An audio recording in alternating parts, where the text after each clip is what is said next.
का एक किसान रहता था। दामोदर खेतों में बहुत कड़ी मेहनत करके अपने घर का गुजारा करता था। दामोदर के परिवार में उसकी पत्नी ललिता, दामोदर की माँ और एक बेटा गोपाल था। गोपाल की पढ़ाई अब पूरी हो चुकी थी। दामोदर और ललिता को आशा थी कि गोपाल भी अब कुछ काम धंधा शुरू करके मेहनत से 4 पैसे कमाए तो घर चलाने में दामोदर को सहूलियत हो जाए। लेकिन गोपाल की करतूतें उसके माँ और बापू की उम्मीदों के बिल्कुल विपरीत थीं। वो कोई काम नहीं करना चाहता था, बिना मेहनत किए ही अमीर बनने के सपने देखा करता था। गांव में इधर से उधर घूमकर अपना दिन व्यर्थ ही गुजारा करता था और कड़ी मेहनत से कमाए हुए दामोदर के पैसे भी उड़ाने में लगा रहता था। अपने बेटे को ये सब करते हुए देखकर दामोदर और ललिता को चिंता होती थी कि इस तरह से तो गोपाल अपना भविष्य ही खराब कर लेगा। एक दिन दामोदर ने गोपाल को समझाते हुए कहा, देखो गोपाल, अब तुम बड़े हो गए हो, कुछ काम धंधा शुरू करो तो घर खर्च चलाने में मुझे भी थोड़ी सहूलियत हो जाएगी। तुम तो जानते हो पैसे कितनी मेहनत से कमाने पड़ते हैं। अगर तुम ऐसे इधर उधर बेकार ही उड़ा दोगे तो कैसे काम चलेगा। अभी तुम्हारी मेहनत करने की उम्र है तो मेहनत करके 4 पैसे कमा लो। समय निकल गया तो वापस नहीं आएगा। गांव में इधर उधर घूमकर समय व्यर्थ करने से क्या फायदा। मेहनत की कीमत समझो। बिना मेहनत किए घर बैठे बैठे कोई अमीर नहीं बनता। तुम भी मेहनत करोगे तभी कुछ मिलेगा। लेकिन गोपाल ने तो बापू की बात एक कान से सुनकर दूसरे कान से निकाल दी। उस पर दामोदर की बातों का कोई असर नहीं हुआ। गोपाल का ये रवैया देखकर दामोदर को बहुत दुख हुआ कि गोपाल मेहनत और समय की कद्र नहीं समझता। एक दिन दामोदर को परेशान देखकर उसकी पत्नी ललिता ने पूछा, क्या हुआ, आप इतना परेशान क्यों हैं? मैंने गोपाल को समझाने की कोशिश की थी कि वो भी कोई काम धंधा शुरू करे। ऐसे घर बैठे कुछ किए बिना कोई अमीर नहीं बनता। मेहनत करोगे तभी 4 पैसे कमा पाओगे। तुम तो जानती हो वो मेहनत से कितना जी चुराता है। दिन भर गांव में इधर उधर घूमा करता है, इससे क्या मिलेगा। लेकिन उसने मेरी बात सुनकर भी अनसुनी कर दी और चला गया। मेरे समझाने का उस पर कोई फर्क नहीं पड़ा। ये कहकर दामोदर मायूस और हताश सा हो गया। ये देखकर ललिता बोली, अरे आप दुखी क्यों होते हैं?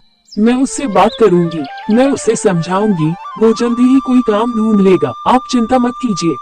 उसी दिन जब गोपाल गांव में घूम रहा था तो उसने देखा कि शहर से 2 लोग आए हैं जो कुछ फायदे की बात कर रहे हैं। गोपाल ने जाकर उनसे बात की तो उसे पता चला कि लोगों से कुछ पैसा लेकर कुछ समय बाद उन पैसों पर मुनाफा जोड़कर वो पैसे दोगुने करके देते हैं। इसमें पैसा देने वाले को कोई मेहनत भी नहीं करनी पड़ती, आराम से घर बैठे बैठे ही पैसे दोगुने होकर आ जाते हैं। ये सुनकर गोपाल को लगा कि जैसे उसका बिना मेहनत किए अमीर बनने का सपना अब सच ही होने वाला है। उसकी तलाश अब पूरी हो चुकी थी। वो यही तो चाहता था कि घर बैठे बैठे आराम से पैसे आते रहें और उसे कुछ करना भी ना पड़े।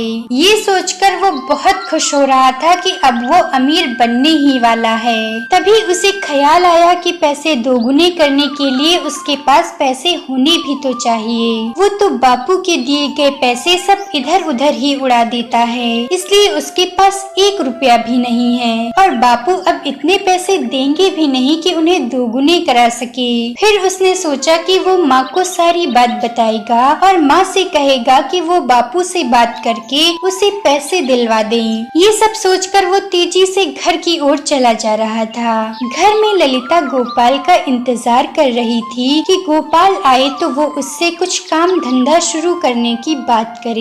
गोपाल घर पहुंचा तो ललिता बोली, घूम आए पूरा गांव, ऐसे गांव भर में कब तक आवारों की तरह तुम्हारे बापू को भी थोड़ी सहूलियत हो जाए।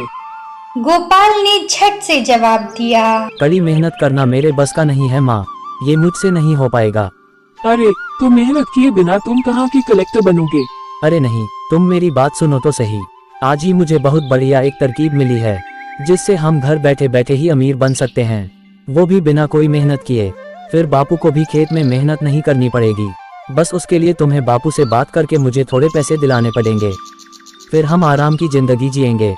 ठीक है, मैं पैसों के लिए तुम्हारे बापू से बात करूंगी, लेकिन मेरी एक शर्त है, अगर तुम मेरी शर्त मानोगे तभी पैसे मिलेंगे। कैसी शर्त? क्या शर्त है माँ? शर्त ये है कि तुम्हें 3 दिन तक रोज 10 रुपए कमाकर मुझे देने पड़ेंगे। अगर तुम 3 दिन तक लगातार ऐसा करने में सफल हो गए तो मैं तुम्हारे बापू से बात करके तुम्हें रुपए दिला दूंगी। शर्त मंजूर हो तो बोलो। बस इतनी सी बात। 10 रुपये कमाना कौन सी बड़ी बात है। मुझे शर्त मंजूर है माँ।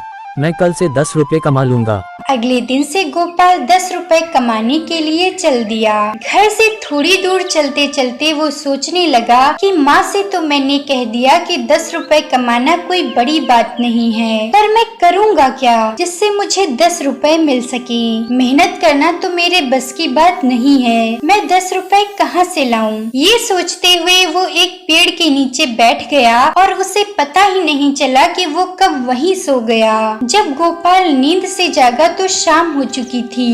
वो हड़बड़ाकर उठा और सोचने लगा 10 रुपए कहाँ से लाऊं? अगर घर लौटकर माँ को 10 रुपए नहीं दिए तो शर्त पूरी ना हो पाने के कारण माँ उसे बापू से पैसे नहीं दिलवाएगी, फिर तो वो अमीर कैसे बनेगा। बहुत सोचने के बाद उसने एक तरकीब निकाली और बापू से 10 रुपए मांग लाया। 10 रुपए लेकर गोपाल घर पहुँचा और माँ से बोला, ये लो माँ, पहले दिन के रुपये। मैं आज के 10 रुपये कमा कर ले आया। चलो मेरे साथ चलकर ये 10 रुपए कुएं में फेंक आओ चलकर। गोपाल उसने दादी से 10 रुपए मांग लिए और दिन भर गांव में इधर उधर टहलता रहा। शाम को घर आकर उसने माँ को 10 रुपए दे दिए। ललिता ने फिर से वो 10 रुपए कुएं में डालने को कहा। गोपाल को कुछ समझ नहीं आ रहा था कि माँ ऐसा क्यों कर रही है, लेकिन फिर भी वो कुछ बोला नहीं और 10 रुपए फिर से कुएं में फेंक दिए। इस तरह 2 दिन तो रुपए मांगकर गोपाल का काम चल गया, लेकिन तीसरे दिन अब उसे कुछ समझ नहीं आ रहा था कि वो क्या करे। 10 रुपए कहाँ से लाए? घर वालों के अलावा कोई बाहर वाला तो उसे पैसे देने वाला नहीं था। आज उसके पास मेहनत करके पैसे कमाने के अलावा कोई रास्ता नहीं था, पर वो काम कहाँ से ढूंढता। तभी रास्ते पर भारी सामान लेकर जा रहे सेठ ने गोपाल से कहा, अरे बेटा सुनो तो जरा, ये सामान बहुत भारी है, मेरे उठाए नहीं उठ रहा है। तुम हटे कट्टे और जवान दिखाई दे रहे हो। अगर तुम ये सामान मेरे घर तक पहुंचा दो तो इसके लिए मैं तुम्हें 5 रुपये दूंगा। ठीक है सेठ जी। गोपाल मान गया और उसने मेहनत से सेठ का सामान उनके घर तक पहुंचाया। सेठ ने इसके बदले उसे 5 रुपए दिए। गोपाल 5 रुपए लेकर घर जा रहा था कि तभी उसे पता चला कि शहर से आए पैसे दोगुने करने वाले लोग धोखेबाज थे। वो लोगों को बेवकूफ बनाकर उनके पैसे लेकर भाग जाते थे। ये सुनकर वो थोड़ा मायूस तो हुआ, लेकिन फिर उसने सोचा माँ से कुछ पैसे तो मिल ही जाएंगे। कुछ दिन तो मैं आराम से उन पैसों से मौज कर सकूंगा। ये सोचकर गोपाल ने घर जाकर 5 रुपए माँ को दे दिए और बोला, माँ ये लो आज के 5 रुपये। आज मैं बहुत मेहनत करके भी 5 रुपये ही कमा पाया। ललिता बोली, चलो गोपाल, पिछले 2 दिन की तरह हम साथ चलकर आज के 5 रुपए भी कुएं में डाल कर आते हैं। गोपाल गुस्से में बोला, माँ ये 5 रुपये मुझे बड़ी मुश्किल से काम ढूंढने पर मिले हैं। बहुत मेहनत करके मैंने ये 5 रुपये कमाए हैं। तुम्हें पता भी है 5 रुपये कमाने के लिए मुझे कितना भारी सामान उठाना पड़ा। मेरे हाथ में छाले भी पड़ गए और तुम ये कुएं में फेंक कर मेरी मेहनत की कमाई बर्बाद कर देना चाहती हो। क्यों? मैं तुम्हें ये 5 रुपये कुएं में फेंक कर बर्बाद नहीं करने दूंगा। बेटा बिल्कुल इसी तरह गुस्सा मुझे भी आता है। इतना ही दुख तुम्हारे बापू को भी होता है जब तुम उनकी मेहनत के कमाए हुए पैसे इधर उधर व्यर्थ उड़ाते हो। अपने कमाए पैसे बर्बाद होते देखकर तुम्हें गुस्सा आ गया, लेकिन अपने बापू और दादी से लिए हुए पैसे बर्बाद होते देखकर तुम्हें कोई पछतावा नहीं हुआ, क्योंकि वो तुम्हारी मेहनत के नहीं थे। क्या बापू और दादी ने तुम्हें बताया कि मैंने उनसे 10 रुपये मांगे थे? नहीं, उन्होंने मुझे कुछ भी नहीं बताया, लेकिन मुझे ये पता है घर वालों के अलावा कोई बाहर वाला तुम्हें पैसे नहीं देगा।